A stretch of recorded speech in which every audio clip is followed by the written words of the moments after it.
Merci d'abord à Jean Guinel d'avoir accepté cette invitation de Philo Décrypte, d'autant qu'il est breton et qu'il est venu jusqu'à Lyon.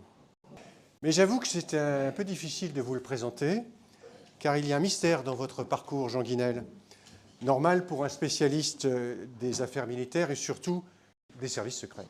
Bon d'accord, vous êtes né à Rennes, et aujourd'hui, après une vie journalistique très intense, vous êtes revenu vivre dans cette ville. Logique jusqu'ici. D'ailleurs, c'est là que vous avez fait l'école normale avant de devenir instituteur. Quelques années seulement. C'est là aussi que vous avez commencé à militer. Trotskiste, maoïste ou indépendantiste breton, je ne sais pas. En tout cas, gauchiste.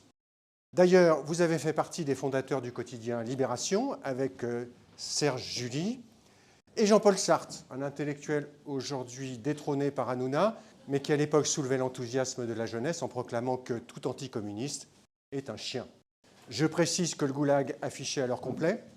Et bien sûr, l'armée, ce n'était pas votre truc, un repère de fascistes et de putschistes en puissance. À Libération, vous vous imposez d'abord au service politique, puis en vous intéressant à la rubrique militaire, où il n'y avait pas beaucoup de volontaires à l'époque, et vous vous y êtes collé. Et vous allez bientôt devenir rédacteur en chef, plus de 20 ans de journalisme très engagé, au cœur des années 90, vous allez démissionner. Pourquoi? Mystère. Un mystère d'autant plus mystérieux que vous rejoigniez alors un fleuron de la presse réactionnaire, Le Point. Et vous restez fidèle à votre expertise militaire, avec une inflexion, puisque vous vous intéressez alors tout particulièrement aux services de renseignement, et vous écrivez des articles qui font autorité, mais aussi des livres, une vingtaine, dont une histoire politique des services secrets, avec une figure du Figaro Magazine, Rémi Coffeur, qui ne passe pas pour un copain de Jean-Luc Mélenchon. Avant de publier l'histoire secrète de la DGSE, qui va remporter un beau succès. Vous deviendrez même professeur à Saint-Cyr, oui, l'école qui forme tous les officiers français. Alors, avez-vous été envoyé en mission par l'extrême gauche pour infiltrer l'univers sécuritaire, ou plus simplement, avez-vous changé sincèrement de cap? Et pourquoi? D'ailleurs, difficile de vous en faire le reproche, car il n'y a que les imbéciles qui ne changent pas d'avis, et je pense ça depuis très très longtemps. C'est beaucoup plus simple que ça. Le principe de ma vie professionnelle, ça a été de faire du journalisme depuis que j'avais 12 ans. Je n'ai jamais pensé qu'à ça, et j'ai voulu que ça se fasse vite et fort. Pour des raisons familiales, j'ai eu besoin de gagner ma vie très très vite, et donc, après mon bac, je suis rentré à l'école normale d'instituteur, où je suis resté 1 an avant de quitter définitivement l'éducation nationale. J'avais envie d'être journaliste, et pour être journaliste, j'ai décidé d'entrer directement dans la vie active, et je me suis rapproché d'une agence de presse qui s'appelle l'Agence de presse Libération, qui avait été mise sur pied par un écrivain qui s'appelle Maurice Clavel, qui avait fait un esclandre à la télévision qui était passé dans les annales. Messieurs les censeurs, bonsoir. Et je me suis dit, voilà un gars qui m'intéresse, je vais aller le voir.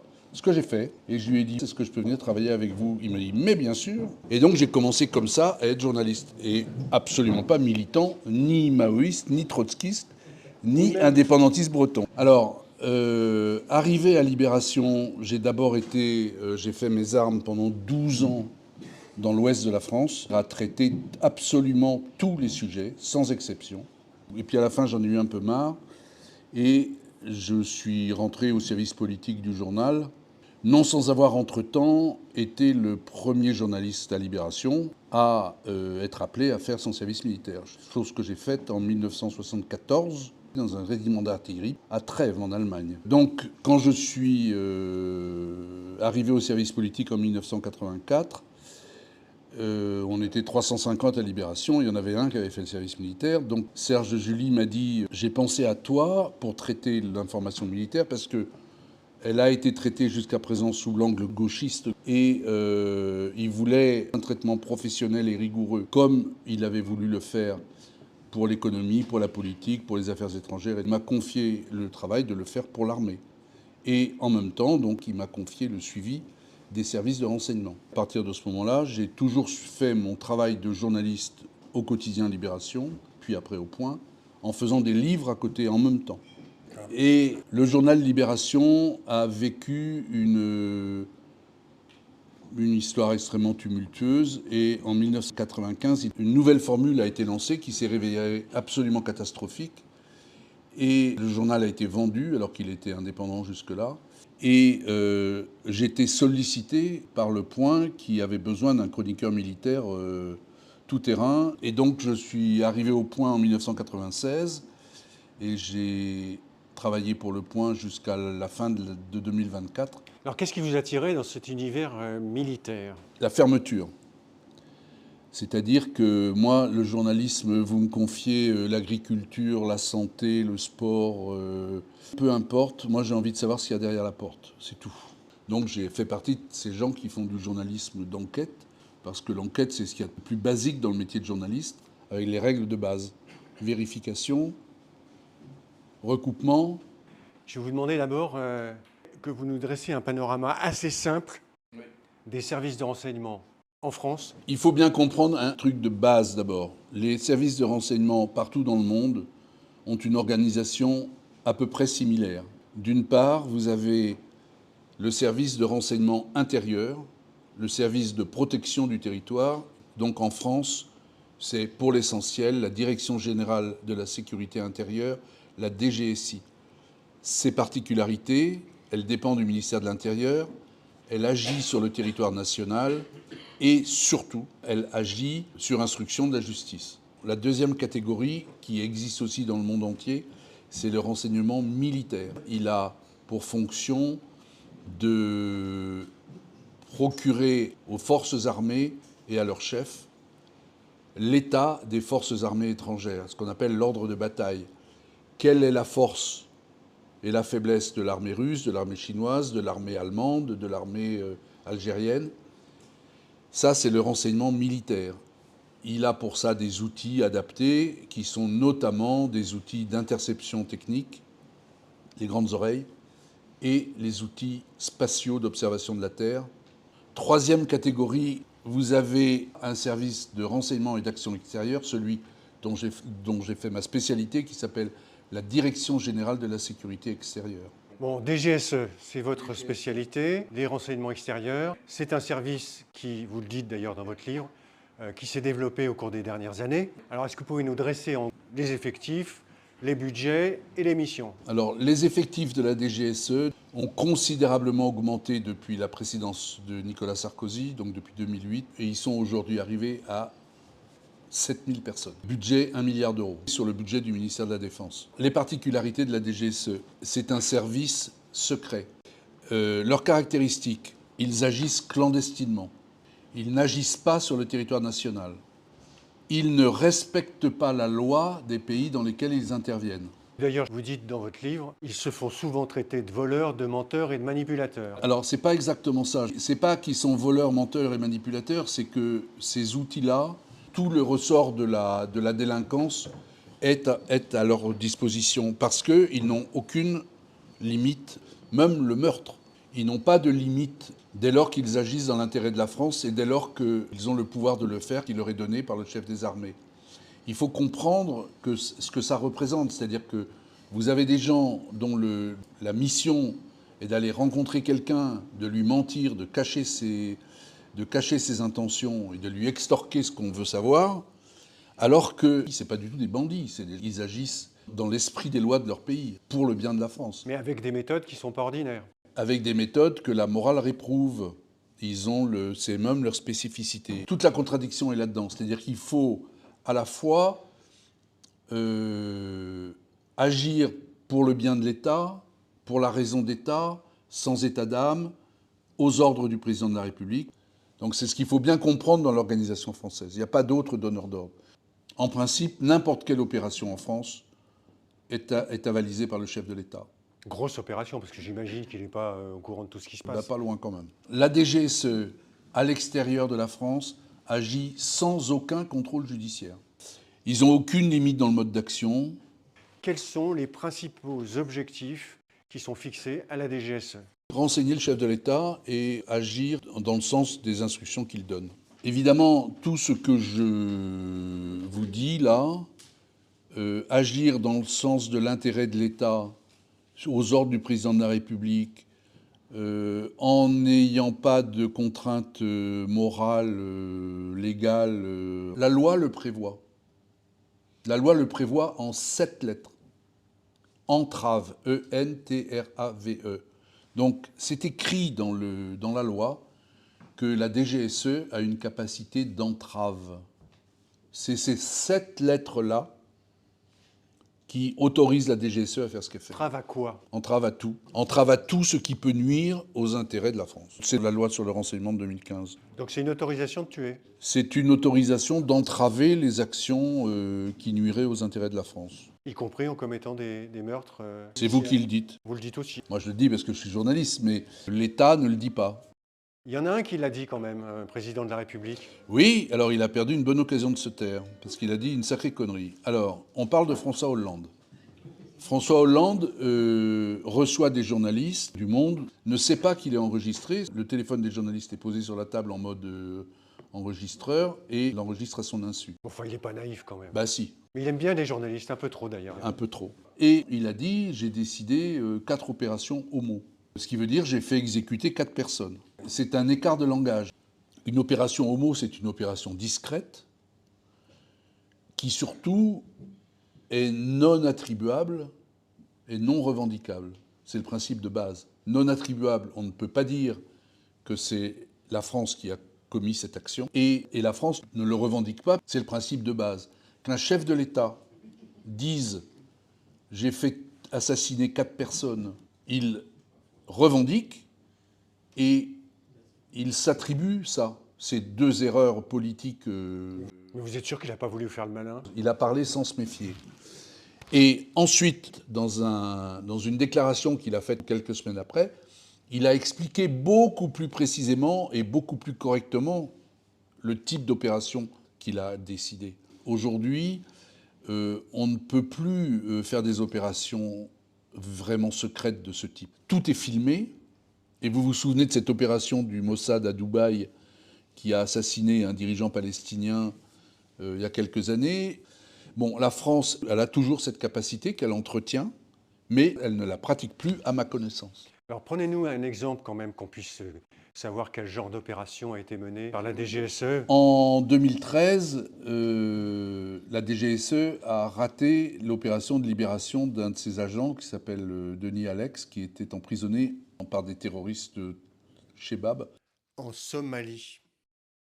Elle a raté cette opération en ce sens que l'otage n'a pas été récupéré et il est mort dans l'opération. La DGSE a recherché l'organisateur de l'enlèvement de Denis Alex, Godané. Elle a mis des mois à le trouver. Elle l'a repéré. Donc, il y a eu une opération qu'on appelle une exécution ciblée, qui a consisté à donner l'information aux Américains et en relation avec eux, à les faire tirer contre la voiture de Godané, qui a été réduite en confetti. Donc, opération extrêmement lourde, avec des avions de chasse, avec un drone, avec des missiles anti-chars qui ont été tirés contre la voiture, Hellfire. Donc, vous voyez, ça, c'est le type d'opération que conduit la DGSE. Elle en a fait plein pendant l'opération Serval en Afrique. Ça consiste à repérer des gens, par les moyens de renseignement technique notamment, et à envoyer notamment les forces spéciales françaises. Donc, ce n'est pas des opérations homo. Hollande a organisé des exécutions ciblées par des moyens militaires sur base des informations de la DGSE. Mais ça n'a rien à voir avec des opérations comme celle de l'assassinat de Ben Barka dans les années 60. L'opération Ben Barka, c'est des félons. Des gens qui ont les moyens du SDEC à l'époque, puisqu'il avait encore ce nom-là.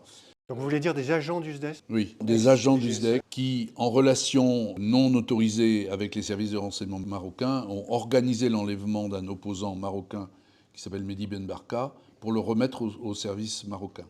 Ce n'est pas une opération de l'État français. Le général de Gaulle n'était pas au courant. C'était un gros scandale à l'époque. C'était un énorme scandale. Ça, c'est fini, ce genre d'opération. C'est jamais fini. En tout cas, ce qu'on constate, c'est que depuis l'affaire Greenpeace en 1985, sous François Mitterrand, avec Ernu en première ligne, depuis l'affaire des comptes japonais de Jacques Chirac, depuis Nicolas Sarkozy, Il n'y a plus jamais eu de grosses affaires scandaleuses qui mettent en péril l'État autour des services de renseignement. Avant Nicolas Sarkozy, tous les présidents de la République ont eu affaire aux services de renseignement et ont eu des affaires pourries avec eux. Pompidou, le SDEC à l'époque, a contribué au montage d'une affaire sordide contre Mme Pompidou, qu'on appelle l'affaire Markovitch. Le général de Gaulle, n'en parlons pas, il y a eu l'affaire Ben Marca. Après Giscard, il y a eu des foirages intégraux en Centrafrique, en Libye. Et ils n'ont pas tué Carlos alors qu'ils avaient le pouvoir de le faire. Et Mitterrand, problème aussi avec Greenpeace. Pourquoi ? Parce que c'est des gens qui se méfiaient par construction des services de renseignement, à cause de ce qui était arrivé avant eux. Et le jour où ils ont été aux affaires, ils se sont méfiés, énormément méfiés des services. Le premier qui s'en méfie pas et qui, au contraire, veut travailler avec eux, veut les réformer, veut leur donner de la puissance et du poids, c'est Michel Rocard. Le deuxième, c'est Nicolas Sarkozy. Il crée une structure de coordination des services qu'il installe à l'Élysée en disant explicitement j'ai les services en charge, s'il y a une merde, c'est moi qui prends. Donc il est informé régulièrement de ce qui se passe et il prend des décisions pour des dossiers importants. Le président, il décide quasiment les affaires autour de la DGSE. Au quotidien, c'est pas le président qui est tout de suite aux manettes, c'est le chef d'état-major particulier. Et Sarkozy crée le coordonnateur national du renseignement, commence à doter les services de budgets considérables et parle, il dit par exemple dans un discours notable à la porte de Versailles en 2008, peu après son élection, il explique que la France se lance dans les opérations informatiques offensives. C'est-à-dire qu'elle se dote des moyens pour attaquer, faire des cyberattaques. Justement, vous dites dans votre livre que la DGSE est devenue progressivement une maison de geeks. C'est-à-dire qu'ils ont accentué leurs compétences et leurs moyens. C'est très simple à comprendre. Imaginez simplement quand vous avez les outils informatiques pour analyser le flux sur Instagram, sur WhatsApp ou sur Facebook, ce qui est le cas, imaginez ce que vous trouvez comme information. C'est absolument colossal. Et rappelez-vous aussi que les sources ouvertes, ça représente 95% du renseignement. C'est-à-dire que c'est accessible sans aller voler un coffre ou pousser un père de famille dans les bras d'une gourgandine. Est-ce que ça veut dire que c'est un métier plus facile qu'il y a 30 ou 40 ans? Non, parce que ça, ce renseignement sources ouvertes, à ça vous associez le renseignement technique, c'est-à-dire les interceptions, l'imagerie, photos des satellites. Vous avez besoin de techniciens informatiques hors pair. Et en plus, aujourd'hui, il y a l'intelligence artificielle. Donc vous avez vraiment besoin des tout bons. Et c'est pour ça qu'on a pu dire que la DGSE était devenue un service de geek. Mais ça ne suffit pas. Rien ne remplacera jamais le renseignement humain. Ce que les agents appellent tamponner quelqu'un pour lui arracher des choses qu'il ne veut pas dire. Sur l'oreiller, au bar, le faire parler. Donc, ceux qui croient que le renseignement technique remplacera ou remplace le renseignement humain se trompent. Le renseignement humain, ça reste la base du métier du renseignement. Alors, il y a quand même une question sur le renseignement technique, c'est que c'est des masses d'informations, mais que le gros problème, c'est de pouvoir les analyser, les trier. Là, il faut des analystes, mais c'est ça les geeks. Leur fonction, je vous le rappelle, c'est très simple. Expliquer au président de la République ce qui va se passer demain matin. Alors, je prends des choses qui ne se sont pas produites comme elles auraient dû se produire. Les services de renseignement du monde entier, américains et les autres, n'ont pas vu venir le 11 septembre 2001. Ils n'ont pas vu venir les printemps arabes de 2011. Ils n'ont pas vu l'invasion de la Crimée en 2014. Ils ne l'ont pas vu venir. Et la prise de contrôle de la... Donc ils sont nuls alors? Non, j'ai pas fini. Ils n'ont pas vu la succession de coups d'État au Sahel à partir de 2011, qui ont fini par évincer la France. Ils n'ont pas vu la dénonciation en 2021. Ils n'ont pas vu venir la rupture du contrat des sous-marins avec l'Australie. 34 milliards d'euros. Pas vu. Ils n'ont pas cru à l'invasion de l'Ukraine en 2022. Les Américains, si. Oui, les Américains, mais pas les Français, ni les Allemands. Les Américains et les Anglais, oui. Pourquoi ? Ben, on ne sait pas. Mais ils sont nuls alors quand même. Non, ils ne sont pas nuls. Mais ils n'ont rien vu. Oui, mais ça ne veut pas dire qu'ils sont nuls. Sur l'Ukraine, j'en ai parlé avec eux, il leur a manqué un élément. Ils raisonnaient, comme vous, comme moi. Poutine ne va pas faire cette connerie qui va tuer des centaines de milliers de ses citoyens, qui va lui coûter extrêmement cher, qui va le déshonorer à la face du monde, qui va violer les engagements de protection de la souveraineté de l'Ukraine, qui va violer ses engagements de membre permanent du Conseil de sécurité de l'ONU. Il ne va pas faire ça, il n'est pas complètement con. Eh bien, les Américains ont dit si, il va le faire. Est-ce que c'est un problème d'information ou d'analyse? Pour l'instant, on ne sait pas. On va le savoir un jour, mais pour l'instant, on ne sait pas ce qui leur a permis de dire, peut-être qu'ont-ils eu une information, une source, une taupe, quelque chose. Vous voulez dire qu'ils ont pu être victimes d'une intoxication à un haut niveau? Non. Les mouvements de troupes, ça ne suffit pas. L'attaque. Tant qu'elle ne s'est pas produite, les gars, ils disent, il intimide. Je me souviens très bien que j'avais un rendez-vous la semaine qui suivait le 15 novembre avec un patron du renseignement. Il va supprimer le rendez-vous. Pas du tout. Comment il se justifie? Mais il s'en justifie pas. Il dit on ne l'a pas vu. Voilà. Je me souviens extrêmement bien. J'ai eu quelqu'un à l'état-major des armées à Paris la veille au soir. Il m'a dit on ne sait pas. Alors comment vous pouvez analyser le fait qu'un service de renseignement qui a pas loin de 10 000 agents dans le monde, qui a des moyens considérables, un budget d'1 milliard... Eh bien parce que c'est pas une science exacte. Je voudrais juste vous donner un autre exemple qui est encore plus flagrant que celui de la guerre en Ukraine. C'est le 7 octobre 2023. Alors attendez, là, les Israéliens, ils ont tout. Ils ont les plans d'attaque, ils ont vu les entraînements, ils ont vu tout. Tout. Et alors, ils n'y ont pas cru. Comment vous pouvez expliquer qu'avec autant d'informations, on n'arrive pas à avoir une analyse pertinente? Ben attendez, je vous le dis. Ils ont dit, ils sont trop cons. Ils vont jamais faire ça. Franchement, les Israéliens, c'est pas les plus mauvais. Moi, j'ai mon avis, c'est le sentiment de supériorité. Donc, ils n'imaginent pas du tout un instant qu'ils vont pouvoir concevoir un plan d'attaque qui va taper leur vulnérabilité. Ils ont vu, ils n'ont pas cru. Ils avaient tous les plans. Moi, je vous pensez que c'est un problème de compétence. C'est un problème de biais de l'analyste. L'analyste doit évaluer une menace et il doit évaluer surtout la qualité de son adversaire, la qualité technique. Est-ce qu'il est capable ou pas de faire ça? Alors, dans les effectifs de la DGSE, il y a des contingents importants d'analystes. Comment ils sont recrutés, formés?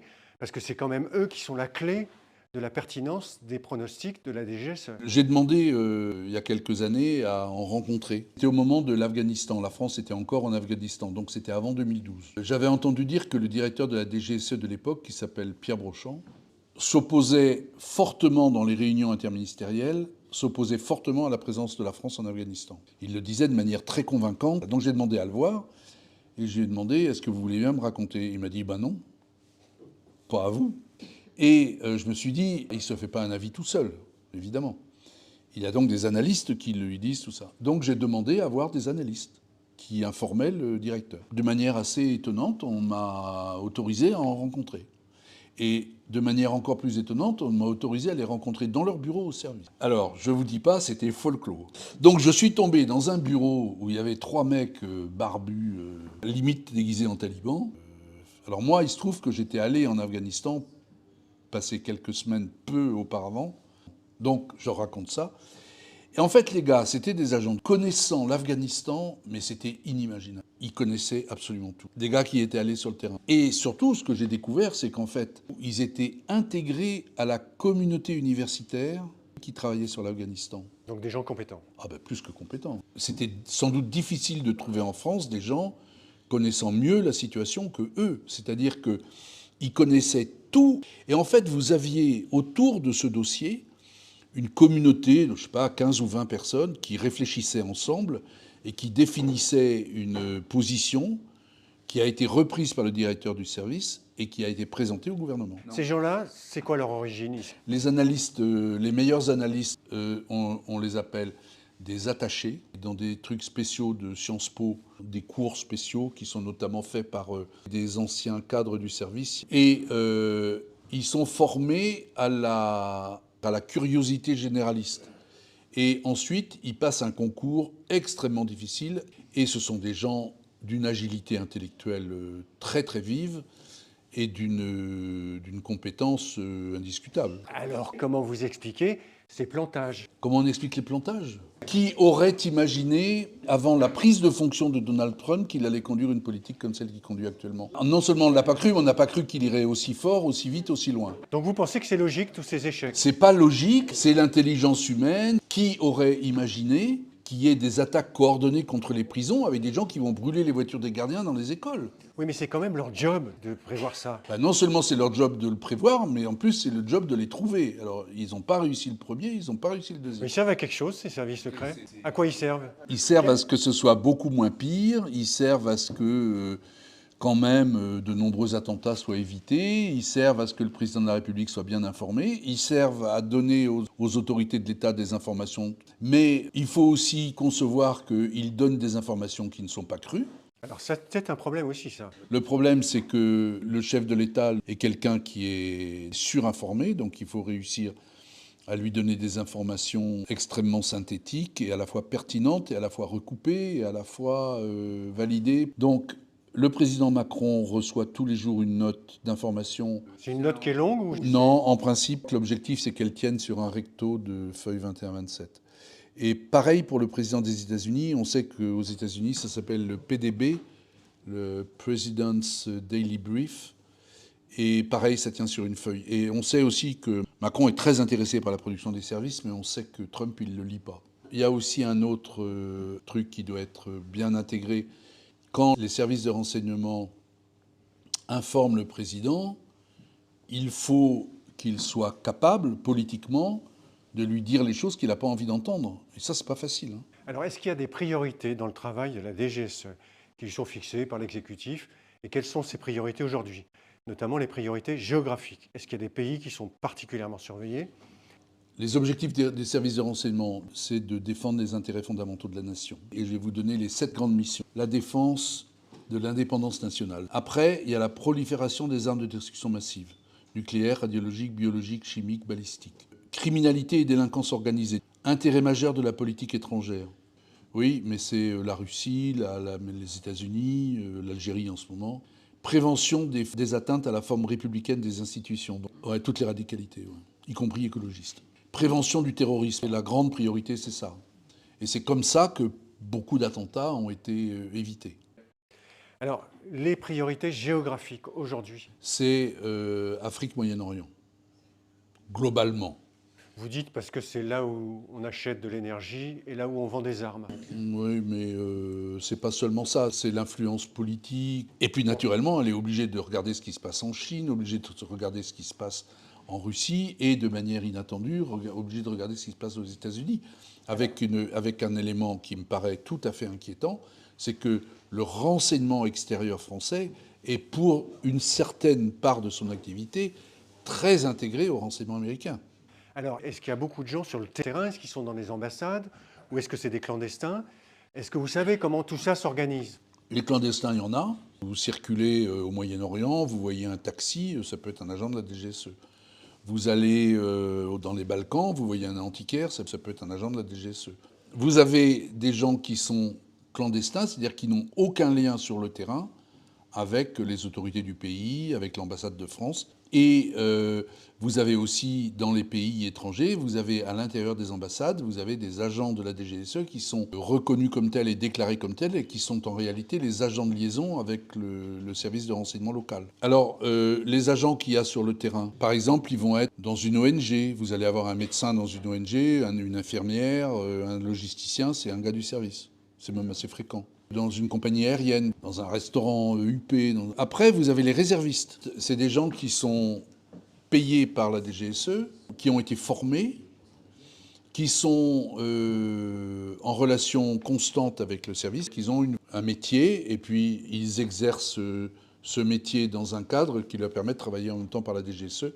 Troisième catégorie, les honorables correspondants. Alors les honorables correspondants, c'est gratis pro deo.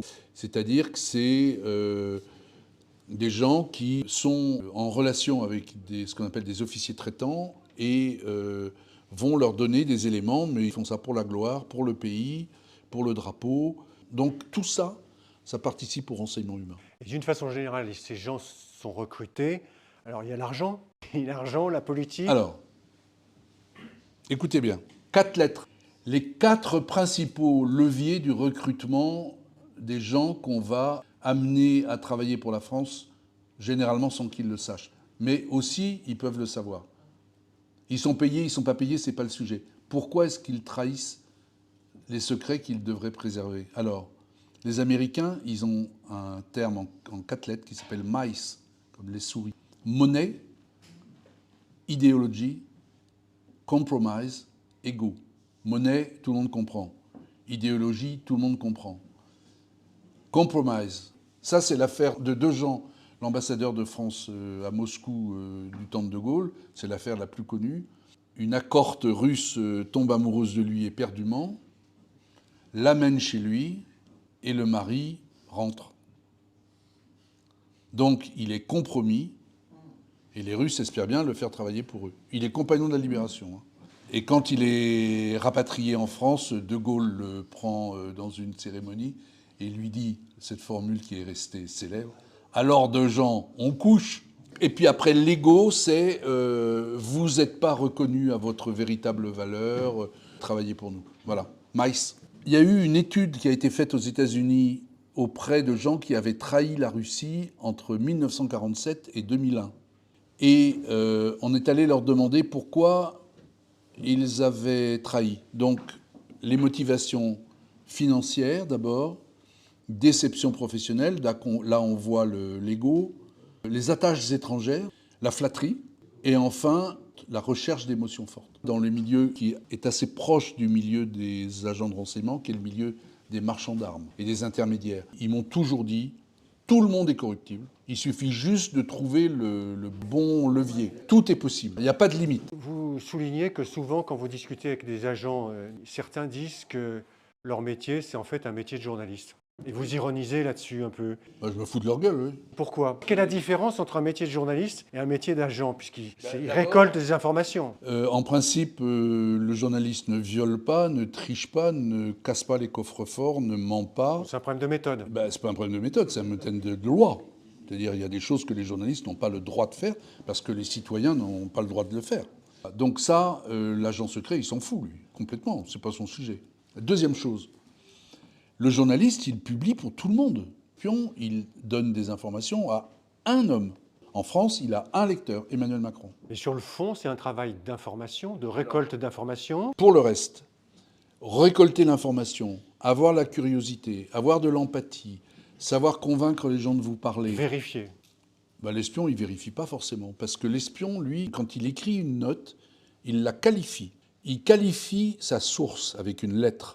A, B, C, D, E. A, c'est une super source.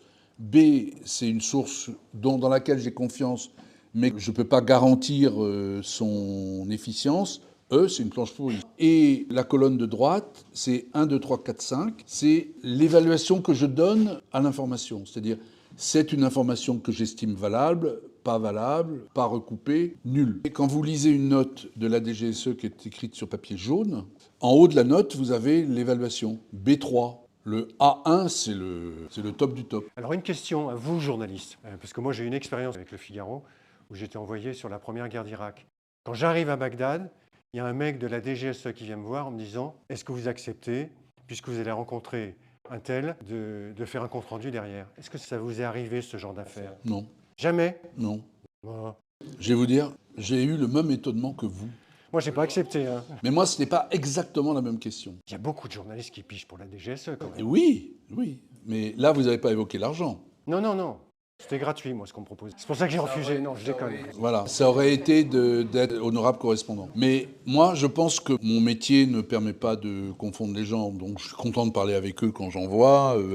Éventuellement, on peut discuter comme ça, mais moi, je ne fais pas des rapports pour la DGSE. Il y en a plein qui... Donc, alors, un jour, je demande à un agent de haut niveau, je lui dis, mais j'ai une question à vous poser. Je sais que vous payez des tas de journalistes à Paris. Il me dit, oui. Et je dis, mais moi, ça fait des années que je travaille sur la DGSE et vous m'avez jamais proposé d'argent. Alors je dis, j'aurais dit non, mais je suis quand même un peu choqué. J'aurais bien aimé qu'on me propose. Et j'ai dit, est-ce que vous pouvez me dire pourquoi? Et il m'a fait cette réponse évidente. Et il m'a dit, mais vous n'avez jamais demandé. Et donc je m'en suis tenu là. Effectivement, je n'ai jamais demandé. Bureau des légendes, c'était lorsque vous avez publié votre livre, première version, c'était le sous-titre de votre livre sur l'histoire secrète de la DGSE. Symbolise, vous le dites d'ailleurs dans votre livre, que c'est une étape importante qui a permis à la DGSE, au fond, de communiquer, puisque je ne sais pas si tout le monde a vu cette série, mais j'imagine, ça a permis à la DGSE de communiquer et surtout de recruter. Alors racontez-nous un peu ça. Vous avez participé au tournage? Pas du tout. Alors, je vais vous dire l'histoire complète. Et moi, j'ai été contacté par une boîte de production de télévision après 2013, parce qu'en 2013, il y a eu l'affaire de Denis Alex, pour faire une fiction pour Canal sur cette opération. Et donc, j'ai accepté avec enthousiasme, et on est parti sur une fiction de 5 fois 52 minutes, une saison, très très romancée, autour de la Somalie et tout ça. Et donc, j'en ai parlé à la DGSE, je leur ai dit on voudrait faire un truc qui ressemblerait au service. Est-ce que vous pouvez nous montrer des trucs qui pourraient être filmés? Et ils ont accepté, ils m'ont montré des choses et tout ça. Et nous, on a travaillé, on a présenté le projet à Canal, qui ont dit oui, c'est pas mal, faites-en une deuxième année. Donc on a travaillé là-dessus. Et puis à un moment, la DGSE m'a dit tiens, vous n'êtes plus les seuls sur cette idée-là. Il y a un autre projet par une autre équipe, une autre boîte de prod, et c'était donc le Bureau des légendes. Et progressivement, on a vu l'intérêt de Canal+ pour notre projet décliner. Ah, ça s'est pas fait. Non, jusqu'à ce que ça s'arrête. Et naturellement, on s'est demandé pourquoi, mais moi j'ai compris très vite. Le coup de génie du Bureau des légendes, d'abord c'est le titre, et l'idée de faire un truc autour des légendes, et qui sont évidemment quelque chose qui existe, pas le Bureau des légendes, mais les légendes, ça existe. Et puis l'idée du traître intérieur torturé, qui est Malotru, c'est génial, c'est une idée de fiction absolument géniale. Mais ça a été fait main dans la main avec la DGSE. Oui, mais c'est pas une commande de la DGSE. Ils ont aidé en faisant comme ils avaient fait avec nous, c'est-à-dire en montrant les locaux. Moi, je ne suis pas décorateur de cinéma du tout. Mais quand je suis sorti de la visite, j'ai fait un plan pour la production. J'ai noté les couleurs, les hauteurs, les dimensions pour le bleu, le bois sur les murs. Et vous retrouvez ça dans le Bureau des légendes? Exactement. Alors il paraît que cette série a provoqué des milliers et des milliers de lettres de jeunes qui ont voulu rentrer à la DGSE. Ben oui, il y a eu le même phénomène avec l'Armée de l'air, avec Tanguy et la Verdure. C'est-à-dire que vous avez la présentation d'un univers complètement imaginé, parce que l'univers de la DGSE qui est présenté dans le Bureau des légendes, c'est une vision du réalisateur. C'est une transposition, c'est comme le journalisme dans Tintin, ça n'a rien à voir avec la réalité.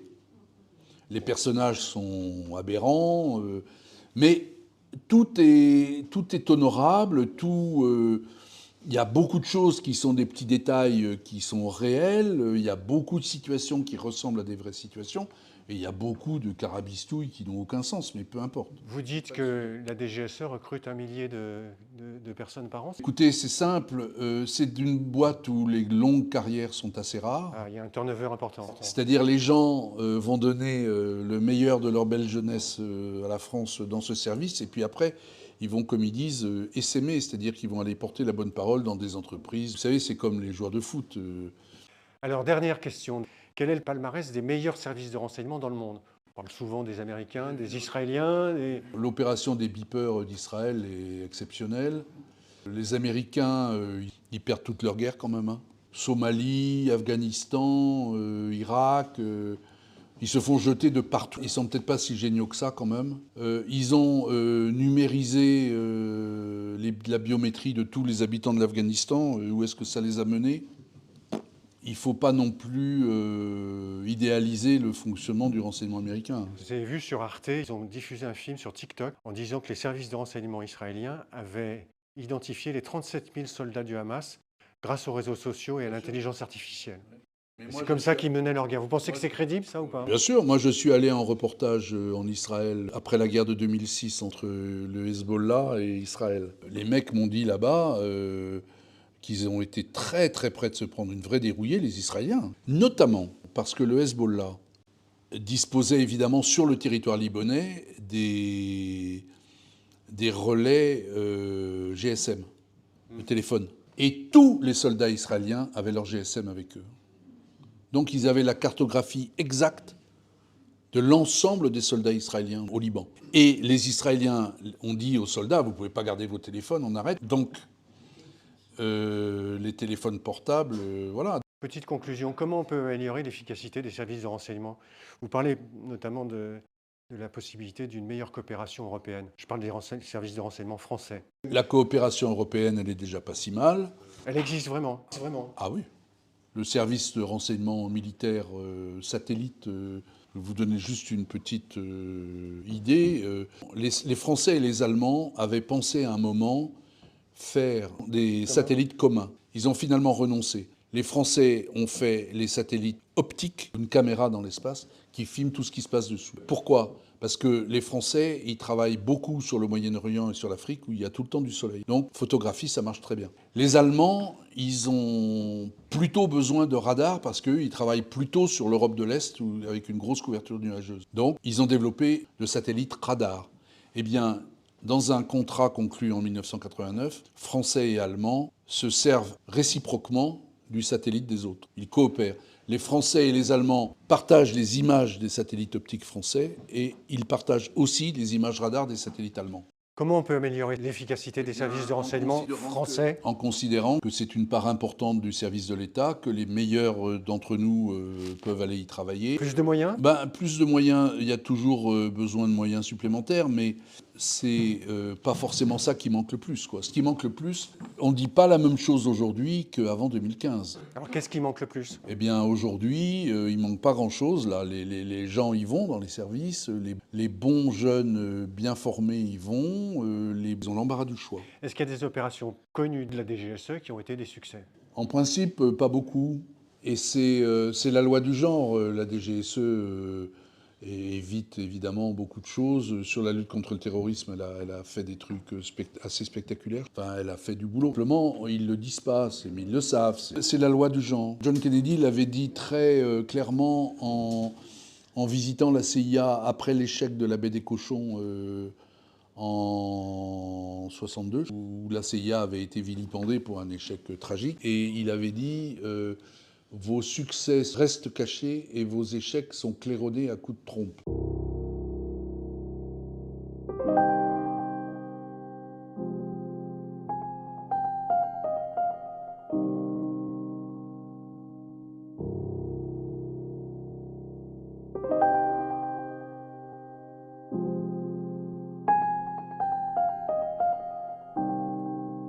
Prochain invité de Philo Décrypte le 22 mai, avec la journaliste franco-américaine Anne Toulouse, qui répondra à cette question: faut-il avoir peur de Donald Trump?